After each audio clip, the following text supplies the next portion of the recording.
So there's something I want to talk to you guys about, and that is, and this topic has different dimensions to it, but it's the topic of the conservative movement and how weird it has become. It's become extremely weird, very bizarre. It's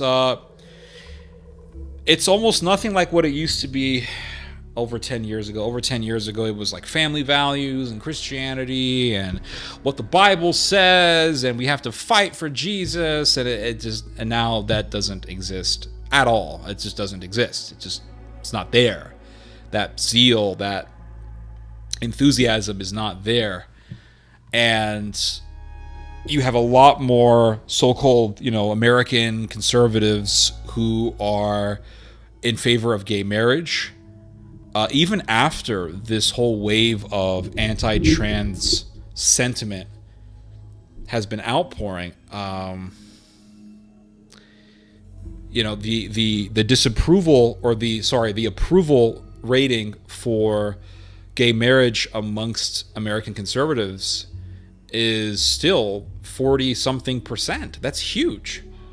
People say, oh, look, conservatives' approval ratings for gay marriage is declining, blah, blah, blah, or has declined. But it hasn't declined all that much. 48% approval is huge. That means if you find me 100 conservatives, I can find 48 people who approve of gay marriage. That's humongous. That's almost half. And the fact that at one point in 2021, there was a majority approval rating for gay marriage amongst conservatives tells me that the American conservative movement can shift any year in favor of gay marriage. That's what that tells me. So it's very, what's the word? It's very,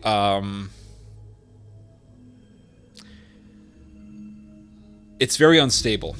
You don't really know what to expect. It's capricious. That's the word I was looking for. Capricious. Very, very capricious. That's what it is. And I was looking at Dennis Prager.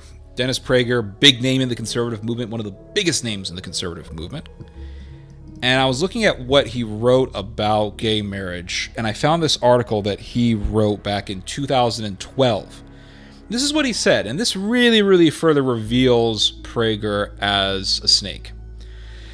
He wrote back in 2012, this is over a decade ago, quote, proponents of same-sex marriage may conflate opposition to same-sex marriage with being anti-gay, but conservatives must not. In other words, we must not be anti-Sodom. We must be pro-gay. We must be anti-gay marriage, but at the same time, we must be pro-Sodom. Do you see what this guy does? And this is how these things work. This is how it works in the conservative movement. You have an issue like gay marriage. For years, conservatives were fighting against gay marriage. Liberals come along and they say, you guys hate gay people. Conservatives then say, no, we're not anti-gay, we're simply anti-gay marriage. So then you have conservative gays who enter the conservative ranks and they start working with people who claim Christianity. And then you have people like Prager who come along and say, we have to accept these people. We have to accept these citizens of the Republic of Sodom, or else we're going to lose them to the left. And then what happens is you have so many citizens of Sodom in the ranks of the conservative movement that issues like gay marriage get thrown into the back burner.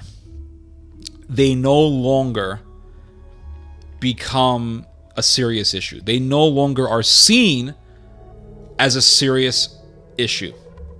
It becomes sort of a thing that Christians care about, but we can sort of bypass that. And there are so many conservative gays here, and we love them, So we really want to respect them. We don't want to scare them away. We don't want to drive them away. Great example of this is David Rubin.